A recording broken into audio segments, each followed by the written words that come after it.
제5편 질문과 대답. 질문. 두 가지 질문이 있습니다. 먼저 첫 번째 질문입니다. 수행에는 믿음과 발언과 수행이 구족되어야 하는데 법사님께서는 법문하실 때 아미타불루 본원만을 강조하셨습니다. 그런데 수행으로서 행이 어느 정도 수준에 도달해야지만이 왕생할 수 있지 않겠습니까? 만약 단지 발언만 있고 행의 정도를 강조하지 않는다면 이는 일본의 본원 법문과 혼동되지 않겠습니까? 삼매에 들고 깨끗한 마음이 끊이지 않게 이어지고 한 마음이 흐트러지지 않는 경지에 들도록 수행해야지만이 비로소 왕생할 수 있는 것이 아닙니까? 답변. 당신이 말한 그런 조건은 없습니다. 단지 이 한 구절 아미타불루 명호만 부르면 됩니다. 왜 나무 아미타불이 만덕 홍명이라 불릴까요? 그 이유는 시방 중생이 왕생하는 데 필요한 공덕과 자량이 이 한 구절 아미타불루 명호 가운데에 이미 다 완전하게 갖추어져 있기 때문입니다. 물론 오로지 이 한 구절 아미타불루 명호를 부르는 것 역시 마음 내키는 대로 멋대로 부르는 것이 아니라 우리에게 얼마만큼의 시간이 있으면 얼마만큼의 시간 동안 연불해야 합니다. 왜냐하면 시방 중생들의 근기는 모두 한결같지 않아 어떤 사람은 시간이 비교적 많고 어떤 사람은 시간이 비교적 적기 때문에 시간이 많은 사람은 연불을 많이 하시고 시간이 적은 사람은 연불을 적게 하시면 됩니다. 어떤 사람은 수양이 비교적 좋은 편이고 성격도 비교적 좋은 편이며 마음도 비교적 평온한 편이어서 연불할 때 당연히 마음에 비교적 잡념이 없을 것입니다. 하지만 어떤 사람은 성품이 비교적 억세고 습기도 비교적 무겁습니다. 그렇다면 그가 연불할 때는 망상과 잡념이 여전히 매우 많을 것입니다. 그렇지만 이러한 것들은 모두 상관없습니다. 그가 연불만 하면 됩니다. 중생들에게 이러한 상황이 있다는 것을 아미타불께서 다 알고 계시니까요. 선도대사께서 말씀하셨습니다. 한결같은 마음으로 오로지 아미타불루 명호를 부르되 걸을 때나 머물 때나 앉을 때나 누울 때에 시간을 길고 짧음을 따지지 않고 순간순간 연불을 잊지 않는 것을 정정업이라 부르나니 저 부처님의 원력을 따르는 까닭이다. 그러므로 우리들은 오직 연불만 하면 됩니다.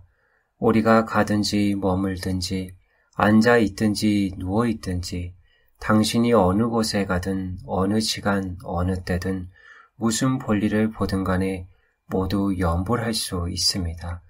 이와 같은 사람이 바로 연불행자입니다. 아미타불께서는 대자 대비하시다고 했을 때 무엇을 대자라고 부릅니까? 조건 없이 사랑하는 마음을 대자라고 부릅니다. 그런 까닭에 아미타불께서는 제18원 속에서 단지 내지 10년만을 말씀하셨을 뿐 반드시 어떤 기준을 구비해야 한다고 말씀하지 않으셨습니다. 만약 어떤 기준이 있다면 어떤 사람은 왕생할 수 있을 것이고 어떤 사람은 왕생할 수 없게 될 것입니다. 그러므로 우리의 이 법문은 일본의 정토 법문이 아닙니다. 우리의 이 본원 법문은 아미타불루 제18원의 법문입니다. 제18원에서 무엇을 말씀하셨습니까? 연불을 말씀하신 것뿐입니다. 선도대사께서는 다음과 같이 말씀하셨습니다. 부처님의 본원을 살펴보니 그 뜻은 중생이 한결같은 마음으로 오로지 아미타불루 명호를 부르는 데에 있다. 이 제18원을 선도대사께서 본원이라 부르셨기 때문에 본원 칭명은 선도대사님에 의해 전해진 것입니다. 본원의 목적은 어디에 있을까요? 아미타불께서 성불을 하신 목적은 어디에 있을까요? 일체 중생이 한결같은 마음으로 오로지 아미타불루 명호를 부르기만 하면 왕생할 수 있다는 데에 있습니다. 그래서 부처님 본원을 살펴보니 뜻은 중생이 한결같은 마음으로 오로지 아미타불의 명호를 부르는 데에 있다라고 말씀하신 것입니다. 아미타불이라는 만덕홍명을 칭념하는 것이 바로 본원에서 말씀하신 것이며 또한 본원에서 말씀하시는 유일한 수행입니다. 방금 우리는 본원 칭명이 선도대사님에 의해 전해진 것이라 말씀드렸습니다. 하지만 이는 선도대사 개인의 독창적인 견해가 아니라 용수보살께서 말씀하신 것입니다. 용수보살께서는 십주 비바사론 이행품에서 이렇게 말씀하셨습니다. 아미타불의 본원은 이와 같으시다.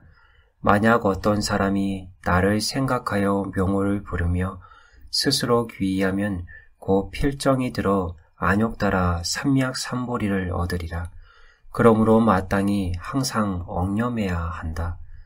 용수보살께서는 이 문장의 말씀 속에서 본원이란 두 글자를 직접 지적하여 분명하게 밝히셨고 칭명이란 두 글자도 분명하게 지적하며 밝히셨습니다. 그러므로 제18원이 바로 본원이며 제18원이 곧 칭명연불입니다. 본원은 이와 같으시다라고 했는데 아미타불의 본원은 어떤 것일까요? 만약 어떤 사람이는 시방 중생을 가리키는데 성인과 범보를 범보 가운데서도 선인과 악인을 포함하고 있습니다. 나를 생각하고 해서 생각은 의업으로 나무아미타불을 생각하는 것입니다. 명호를 부르면은 구업으로 나무아미타불을 부르는 것입니다. 스스로 귀의하면이란 아미타불의 원에 수순하고 아미타불의 구제에 귀순하는 것입니다. 나 같은 범부 죄악의 생명과 생사의 생명, 그리고 윤회의 생명을 아미타불의 청정하신 생명과 영원한 생명, 윤회하지 않는 생명 속으로 완전히 귀의하여 들어가는 것인데 이것을 일러 스스로 귀의하면이라고 합니다. 한마디로 말하면 극락왕생을 원하는 것을 곧 스스로 귀의하면이라고 합니다. 그러므로 이 본원 칭명도 역시 용수보살께서 말씀하신 것이라는 근거가 아주 뚜렷하고 분명합니다. 그렇다면 본원은 용수보살님이 독창적으로 만든 것일까요? 이 역시 그렇지 않습니다. 이는 석가모니불께서 무량수경에서 말씀하신 것입니다. 무량수경에서는 이렇게 말씀하십니다. 저 부처님 본래 세우신 원력, 금용어 듣고 왕생 원하면 모두 다 저 나라에 이르러 저절로 불퇴전에 오르리라. 저 부처님은 아미타불을 가리키며 본래 세우신 원력은 제18원의 능력을 가리킵니다. 제18원에서는 기타의 사막과 육바라미를 말씀하시지 않고 그 명호 듣고 왕생 원하면만을 말씀하셨습니다. 나무아미타불이라는 이 한 구절 명호를 듣고서 극락왕생을 발언하여 이때부터 오로지 나무아미타불만 부르면 모두 다 저 나라에 이르게 된다는 것입니다. 이는 한 사람 한 사람 모두가 다 극락세계에 왕생할 수 있으며 또한 왕생하는 그 순간부터 자연히 불퇴전의 지위에 있게 된다는 말씀이십니다. 그러므로 무량수경에서 본원을 말씀하셨고 용수보살께서는 이를 계승하셨으며 선도대사께서 다시 널리 전하시면서 확정하신 것이기 때문에 본원은 일본의 것이 아니라 아미타불의 본원입니다. 본원의 조건은 오직 칭명연불일 뿐 그 외에는 아무것도 없습니다. 선도대사께서 말씀하신 부처님 본원을 살펴보니 그 뜻은 중생이 한결같은 마음으로 오로지 아미타불의 명호를 부르는 데에 있다에는 공부가 하나로 모아진 공부 성편이나 자나깨나 같은 경지인 목미일료를 요구하는 말씀이 없습니다. 만약에 이런 조건이 필요하다면 묻고 싶습니다. 아미타불께서 누구를 구제하시겠다는 겁니까? 만약 이와 같다면 아미타불의 자비는 큰 것입니까? 작은 것입니까? 조건이 있는 것입니까? 없는 것입니까?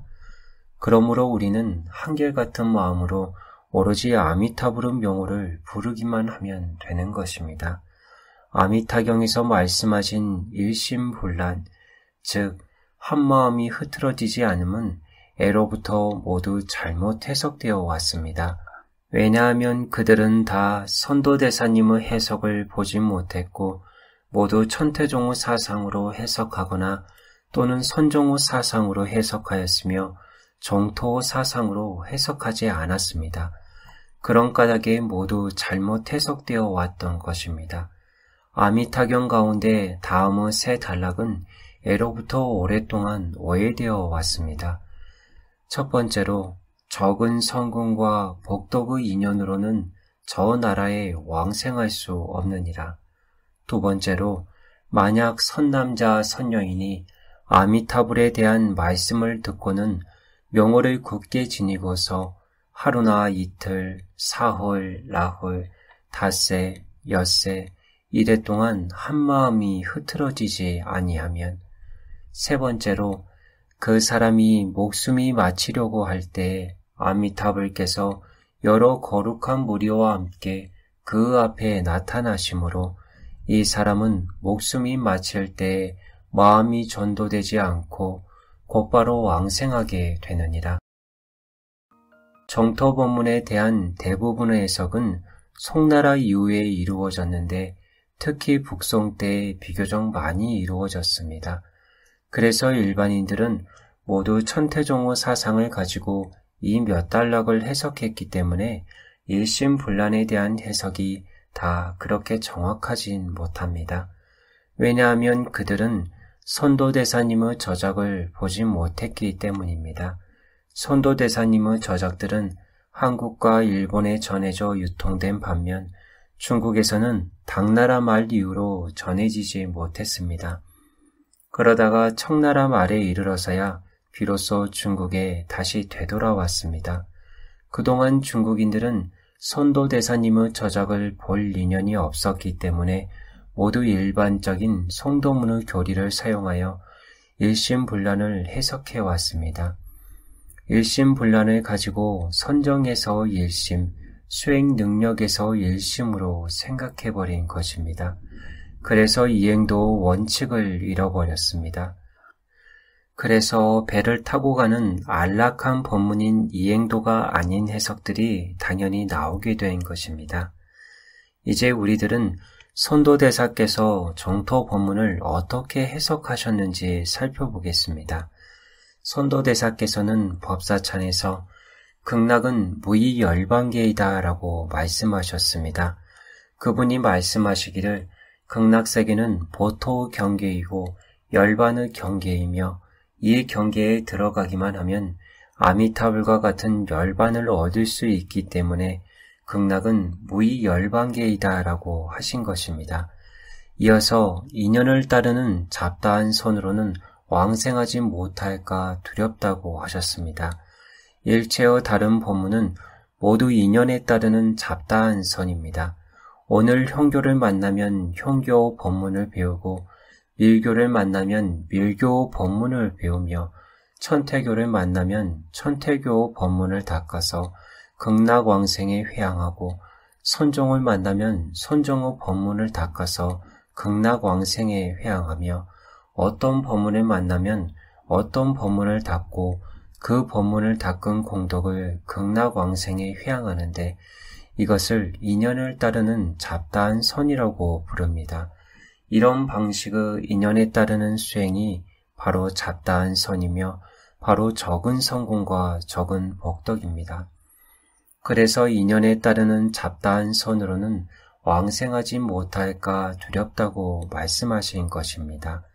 인연에 따르는 잡다한 선은 모두 적은 성공과 적은 복덕입니다. 그렇다면 무엇이 많은 성공과 많은 복덕일까요? 선도대사께서는 이어서 다음과 같이 해석하셨습니다. 그래서 열애께서 핵심 법문을 선택하셨으니 아미타불을 전념하고 또 전념하라고 가르치셨다. 다시 말해 우리가 단지 나무아미타불을 칭념하기만 하면 당신에게 수행 공부가 있든 없든 마음이 청정하든 청정하지 못하든 출가자이든 재가자이든 상관없이 모두가 다 극락세계에 왕생할 수 있다는 것입니다. 왜냐하면 당신은 이미 전념하고 또 전념하라는 것에 부합했으며 일심본란의 조건에 부합했기 때문입니다. 따라서 명호를 굳게 지니고서 한마음 흐트러지지 아니함이란 바로 아미타불의 명호를 부르는 데에 전념하고 또 전념하라는 뜻입니다.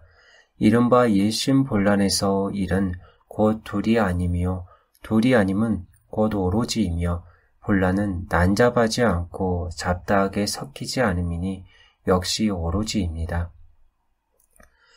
그러므로 우리가 다른 잡다한 수행을 하지 않고 오로지 아미타불의 명호만을 부른다면 이것이 바로 일심불란입니다. 그것은 견사옥을 조복시키거나 끊는 것과 같은 자력 공부에 있어서 일심불란을 말하는 것이 아닙니다. 만약 참으로 그러하다면 우리들은 모두 왕생할 수가 없으며 아미타불께서는 시방 중생을 구제하시려는 것이 아니라 단지 성자들만 구제하시려는 것이 돼버립니다. 왜냐하면 자력 공부에 있어서 일심불란이란 이치적인 일심이거나 아니면 현실적인 일심인데 그렇다면 이미 그는 3계 밖의 근본 무명을 깨뜨렸거나 3계 내의 견사 번뇌를 끄는 성인들이기 때문입니다. 그러므로 우리들이 정토 법문을 배우는 데 있어 만약 확실하게 안심할 수 있고 확실하게 왕생할 수 있으려면 반드시 먼저 아미타불의 제18혼에 담긴 의미를 이해해야 합니다. 만약 제18혼에 대해 명확하게 이해하지 못하고 정토를 배운다면 자칫 어긋날 수 있어 우리들이 안심할 수 없게 됩니다. 따라서 일심본란의 수행에 대해 우리는 이와 같이 이해해야 합니다. 저는 출가자의 신분이므로 출가자의 신분으로 오로지 이 한 구절 아미타불의 명호를 부르고 있습니다. 여러분들은 모두 재가자의 신분이니 재가자의 신분으로 이 한 구절 아미타불의 명호를 부르는 것입니다.